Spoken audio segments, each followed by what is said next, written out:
Hey folks, how you doing? Another question that we get fairly frequently, and it usually happens on campus during a tour. We'll be touring people around our campus at the Dream Center. Usually, the question is not so much from the faith community. The question usually is from private foundations, from sports teams, from government officials who are coming, who are looking to us to partner with. And the question is always about our religious symbology on campus. We have crosses on campus. We have a chapel on campus, and boy, at any given time, it's really kind of beautiful. There's somebody like playing a guitar, doing some praise and worship on campus. It's not loud and in your face, but it's there. It's there, and it's not hidden by any means. And so, the question from these groups is always goes something like this: well, how do non-Christian people that you serve feel about all of this sort of religiosity going on campus? Does it make them uncomfortable? And again, kind of that same hinting of are you requiring people to be Christian through that?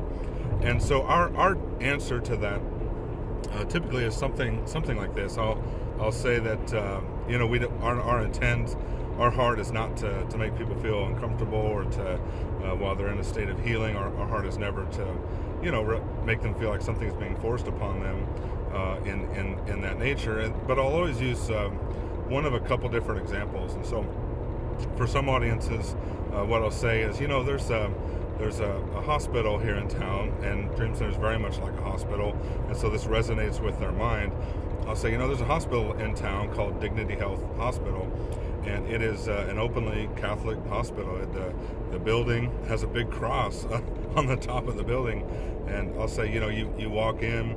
I'll tell the story of taking my son, my little 3-year-old, into that hospital one time, and you go into that hospital, and you'll see a nun in that hospital dressed in her full garb, and you'll see a priest with his collar, and I say you'll see crosses in there, and you'll see a chapel in there. People are praying and doing different things, and there's visitations going on. And I'll say, I've been a part of a lot of the Dignity's a partner of ours. I've been a part of the executive meetings, and they start every one of their meetings with sort of a devotional type thing. They read a little devotional thing. Every meeting I've been to at Dignity, they start with a devotional. And I tell them, I say, so here you have this highly respected hospital in our valley here, in our city here. I said, but here's the thing.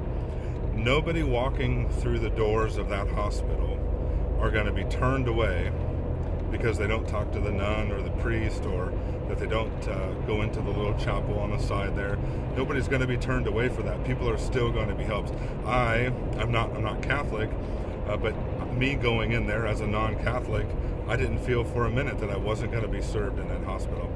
And so we use that example when it comes to, and it seems to really, you get a lot of people nodding their head. Okay, that makes sense. I get it now. And so another example that I'll give is from the education sector.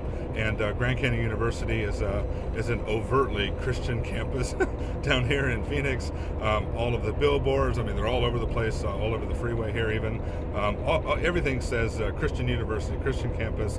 Then you go on campus, and same thing. There's kids praying on campus. There's kids not praying on campus. There's a chapel on campus. There's obviously pastors walking around on campus.